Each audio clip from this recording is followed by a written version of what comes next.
Alright guys, welcome back to the Messy Keto Kitchen. Today we're going to be doing a keto approved bagel recipe using like a fathead dough, and we're also going to teach you how to make an awesome chicken salad that will be all the rage at any of your next parties, dinner, whatever get together. So stick with us. Dean and I will show you how to do all this right when we come back. Alright, so we're just gonna make basically, it's almost like a fathead dough bagel. If you've made fathead dough before, great. If you haven't, that's okay too. We're gonna learn together. So basically, I'm just doubling a fathead dough recipe. So what we're gonna use is 3 cups of shredded mozzarella. Yes, the cheese does matter. Please don't skimp on this one. It will not come together if you don't have a good melty cheese like mozzarella. And then we're gonna use 4 tablespoons of cream cheese. So what I've done is I put that together in my bowl here. I've already nuked it for about a minute. I'm gonna stir it together and you're gonna see it's pretty firm right now still.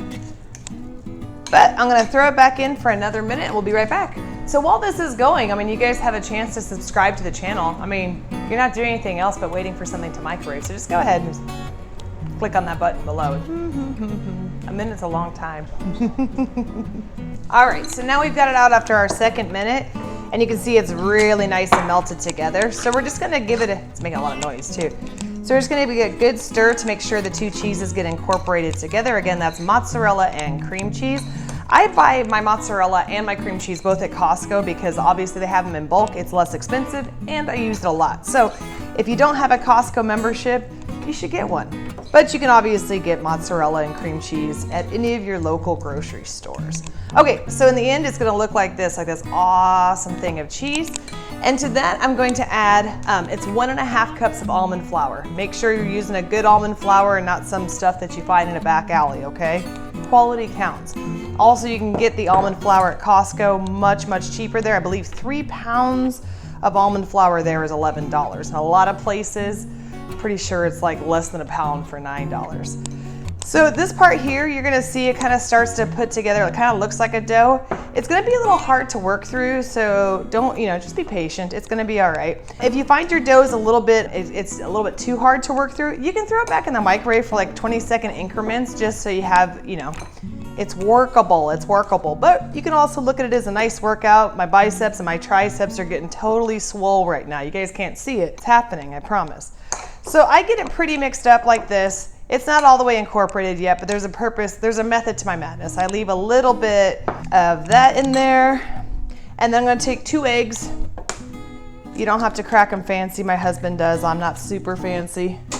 I throw my eggshells in the garbage disposal. I don't know. Where do you guys throw your eggshells?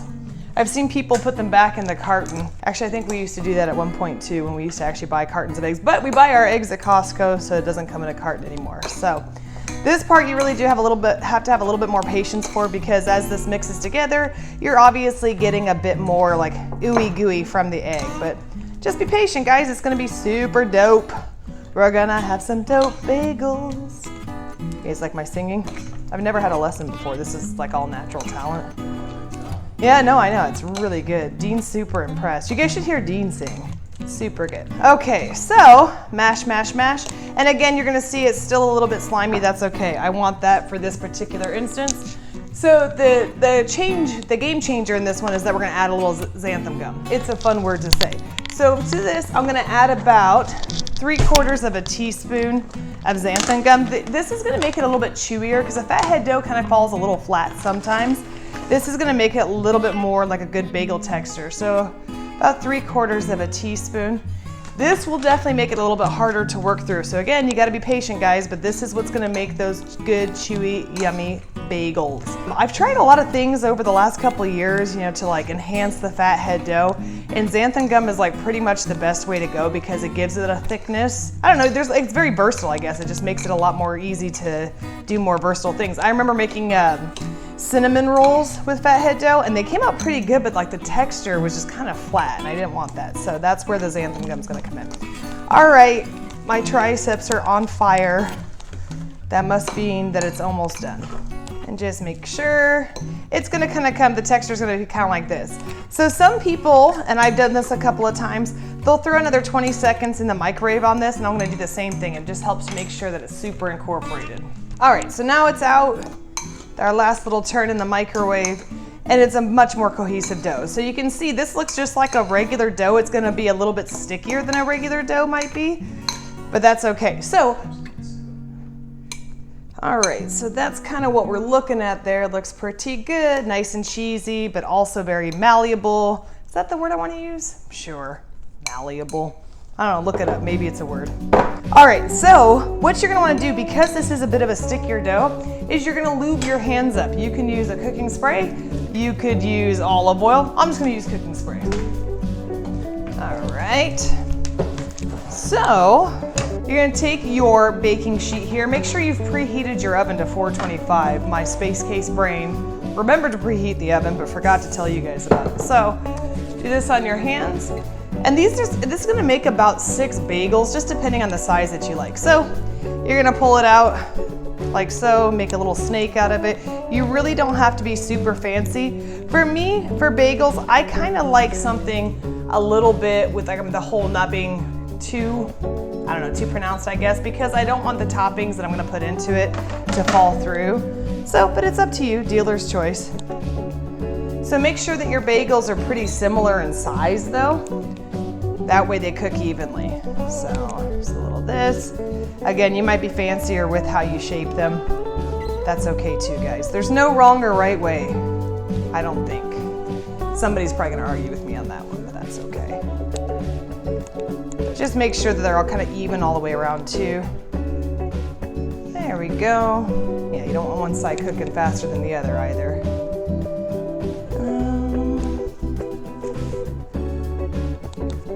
Alrighty. I should watch her like a professional bagel maker, like how they shape their dough. And you could also do like mini bagels with this if you wanted to, like if your kids like bagel bites or something and you're like, oh, they won't eat anything, these darn kids. Well, make them smaller. You can do whatever. You can also do a bunch of different toppings on this. Today we're gonna use Parmesan cheese. We're just gonna cook that in with that, but you could do these savory, you could do them sweet. So you could do like a cinnamon sugar if you wanted to. This one's clearly bigger than that other one. That's okay, because I have a little dough left. Again, they don't have to be super fancy, guys. They're gonna bake up, they're gonna be delicious. Who are you trying to impress anyway? All right, so long as they're similar in size. Okay, good. I'll wash my hands here. All right. Yeah, again, some of them came out a little bit uneven, but that's okay. They're close enough that we'll call it. So like I said, on these ones, I'm going to do Parmesan on top. I usually have the fresh Parmesan. I'm being a little lazy tonight. So we're just using a bag of some shredded Parmesan and just put it over the top. This is gonna be so good because once it bakes, you're getting all that baked in Parmesan-y flavor. Also a word, not made up by me, real word. All right, here we go. Just like that, guys, that's super easy. So, as you can see, my little bagels are ready to go in the oven. And we're gonna put these in the oven on 425. They take about 10 minutes depending on your oven. Everybody says different. So I'd say 10 to 12 minutes usually until they're puffed up and golden brown. So we'll check back with you in a minute. While these are baking, Dean's gonna start on the chicken salad for you. Okay, everybody, I'm gonna show you how to make the chicken salad. So I'm gonna do this part. Here are all the ingredients that we have for the chicken salad. First, we have the chicken. And what we did here was we just bought a Costco chicken. It was already cooked, it's already ready to go. And I just got in there with my fingers, tore it apart, and I diced it up, and I've got the dark meat and the white meat in here. It's all ready to go. I've got mayonnaise. It's gonna be a bunch of mayonnaise. I'm gonna measure it as I'm adding it to there so I can figure out exactly what we're putting in there.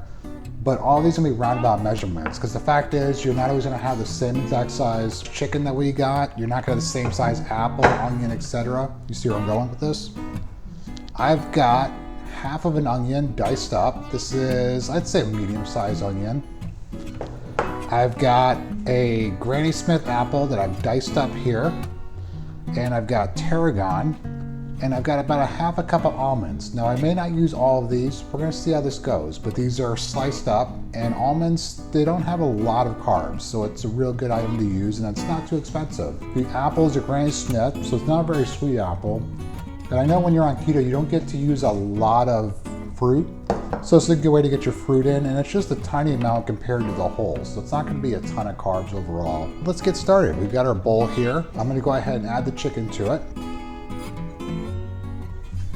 I'm gonna add a bunch of mayo. Here we go, yummy mayo goodness. mayo. Kind of a strange person wouldn't like mayo. You can see it getting kind of mixed up in here. And it looks like the cup was actually enough for the amount of chicken I have here. So that just worked out pretty well, didn't it? Not even by plan, it just landed that way. How freaking awesome is that? Oh, I forgot to mention celery. Got 2 stalks here. What I'm gonna do is I'm just gonna slice it down the center, lengthwise, and then just dice it up.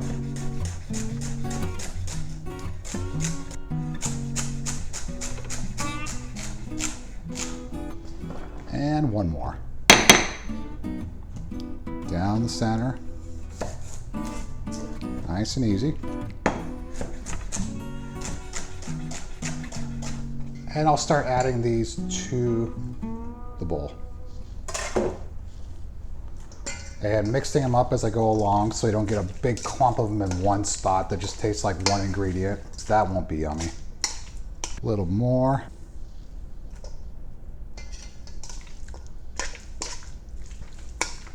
See, it's getting kind of mixed in there. You see little flecks of green, kind of evenly dispersed.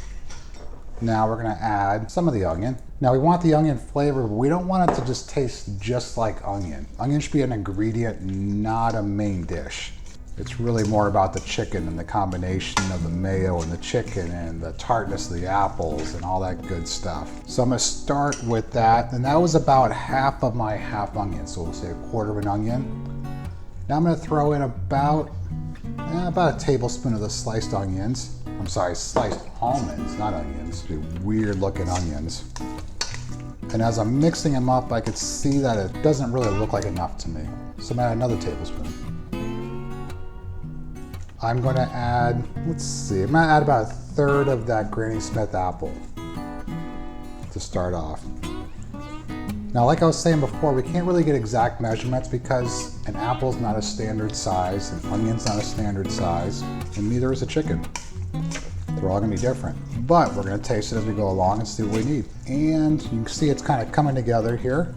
It's starting to look yummy there. Now, one last ingredient, the tarragon. And I'm gonna take these little tarragon leaves. This is about a tablespoon of tarragon pre-chopped, just in the little leaves.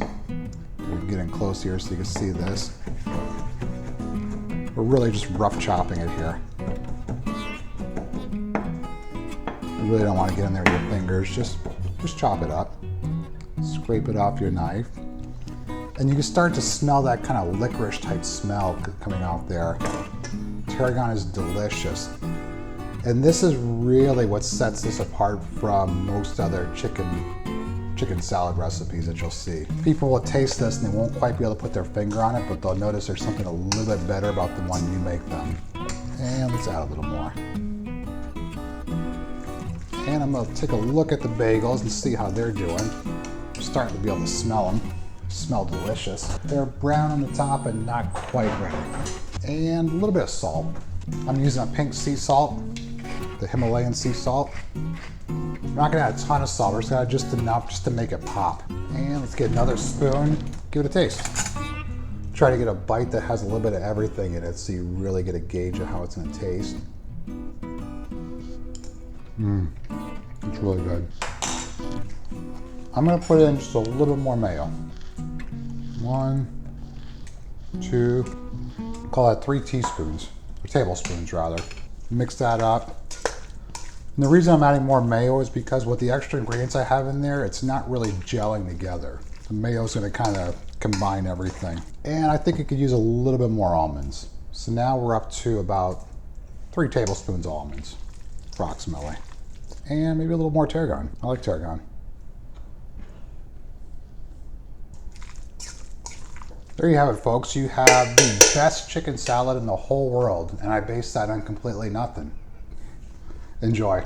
All right, so we're back. We've got our bagels out of our oven. I'm gonna lift them up for you guys so you can see how awesome they look. This. They look so good. Actually, I don't know if they're, yeah. Look at that. The bigger ones you can tell get a little fluffier, but that's okay. I don't really care because I know that they're delicious.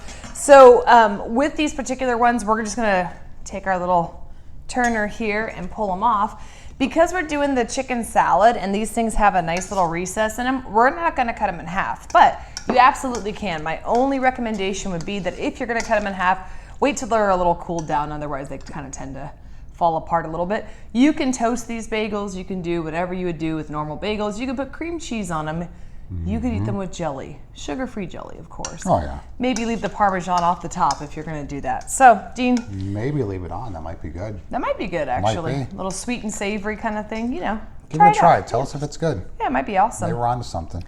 All right, so layer on whatever copious amounts of chicken salad you're gonna want. You're gonna want a lot. What are you doing? That's not even enough. This guy here. So we're just gonna scoop a little bit of it on. Usually when I make this, I do cut the bagel in half, so I feel like I'm getting like 2 servings of something, but that's okay. Just for our purposes today, I won't look like a total piggy. Get some extra there. Dean's got the smallest scoop spoon that, like, it's a teaspoon. It's when you use for stirring iced tea. I'm not sure why he grabbed the smallest Well, one. 'cause it comes out in big globs. Yeah, but that's what you want, Dean. Come on, don't So skip the me spoon here. doesn't matter. I think he's messing with me. Okay, and just for funsies, I'm gonna take a little bit of my almonds just for presentation. I'm gonna sprinkle them over the top so you can see that is our final presentation. Yum. Hopefully you got that in there. Yum. All right, Dean, now we'll see if you can still keep your job as my husband. Are you ready?